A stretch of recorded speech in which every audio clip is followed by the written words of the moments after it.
Mike Wood says we might get a snowstorm this weekend.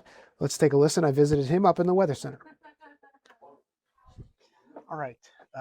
We were just talking before we started recording this, and you said, "What's going on? Nothing much is going on." And then you said, "Wait a minute. I might have something to surprise you with." Exactly. Lately, we have not liked surprises because surprises have resulted in a foot of snow. This isn't that surprising. Okay, so what's the deal? What's the scoop? First of all, we came out of the deep freeze. We did that yesterday. Yeah. We had a high of 35 degrees. Okay. Woo. I did notice a little bit. I mean, I did notice a little bit. It's still, you got to wear your heavy jacket and all that kind of stuff. You're not exactly clear. I thought 28 degrees on Sunday was actually warm, relatively. So you said no. No, not for me. Kibosh on that. But so, anyways, What do we got? So Dan, here's the deal. Like today still looks fine. There might be a few flurries up in our northwestern counties, and temp-wise, this isn't so bad. We got our temperatures that are in the single digits, teens and 20s. It is sad how I'm actually happy with that. Right. But yeah, looks like we do have some changes coming up. Okay, so the winds have been light coming in from the west, maybe 10 miles. That makes a big difference when it's not as windy and cold. Windy. Yeah. Exactly. Okay. Exactly. Our wind speed is less than 10, so we don't have like cold weather advisories or wind chill alerts.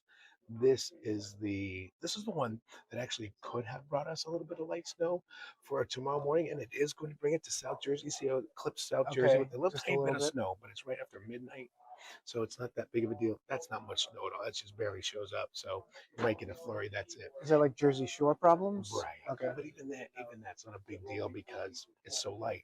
Then we're kind of in a break, but here comes your surprise that you've been waiting for. Dan. No. Is this one? Boom. Now that looks to be pretty significant. It looks like it's for the entire tri-state region, and it is snow basically mid to late morning for you Friday and into Saturday. There's some snow in the mix with that one. And how much that's been snow? Advertised for a while. How much snow are we talking about? See, this is where the surprise is. I'm glad you asked. You came to the right place. Oh no, I don't like this. I don't like this at all. This is the surprise. Okay, let me get this queued up because I seem to have forgotten to put it in here. Oh, here it is. Future snowfall, right here, and I'll just open it up and pull it through. Now this is again basically for Friday morning. That's not a lot. It's not a lot, but it's only an inch to 2 inches of snow, but it's across pretty much the entire tri-state region. 1 to 2 inches of snow.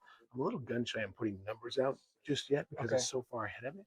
But how confident are you? How confident are you that we're gonna, from what you're seeing, that we're gonna get a little piece of something? I think we are gonna get a little piece of that one. Oh yeah. But again, all it takes is like an inch of snow, and you get slick conditions. Yeah. So that's Friday afternoon into Friday evening, and then it's done. But compared to our big storm that we had, whatever, a week and a half ago, we can handle that, right? And it puts a fresh little layer. I keep trying to put the positive side.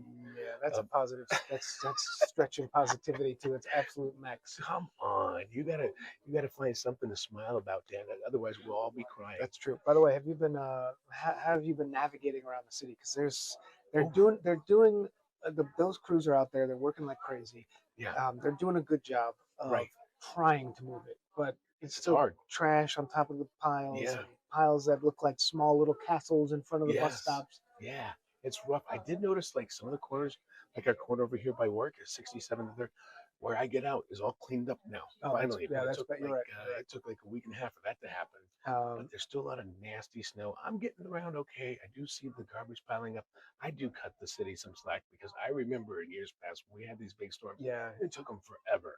So I'm not blaming the current administration for that in particular. And it makes sense, when you get that kind of snow right in the middle, above average. Above the old average. It could be worse. Exactly. It could be worse. Could be worse. And the temps haven't helped us out. It's so cold lately. That's what I was going to ask you. So much of the headlines have been about the cold temperatures. Yeah. Certainly, we've had some real problems. That 13 people who've literally died from hypothermia in the city. Right. How are we looking in terms of temperatures over the next 3 or 4 or 5 days? Okay, so today and tomorrow aren't too bad. Highs at 35 today and 33 tomorrow. So we're just barely above freezing. That would be 3 days in a row with above freezing temps for a matter of a couple of hours. But look what happens afterwards. Highs go to 28 Thursday, 30 on Friday. But look at this. This is windy and cold. These are going to be some dangerous days, even into Monday of next week. Upper teens, low 20s for highs. That gets to be dangerously cold again. Got to take care of folks as much as possible. Right. That's going to be a rough little stretch. Hopefully hopefully beyond that, we'll catch a break. So But for now, keep your big boy pants on. enjoy this little bit of 30-degree weather while we can. You Mike, should appreciate it.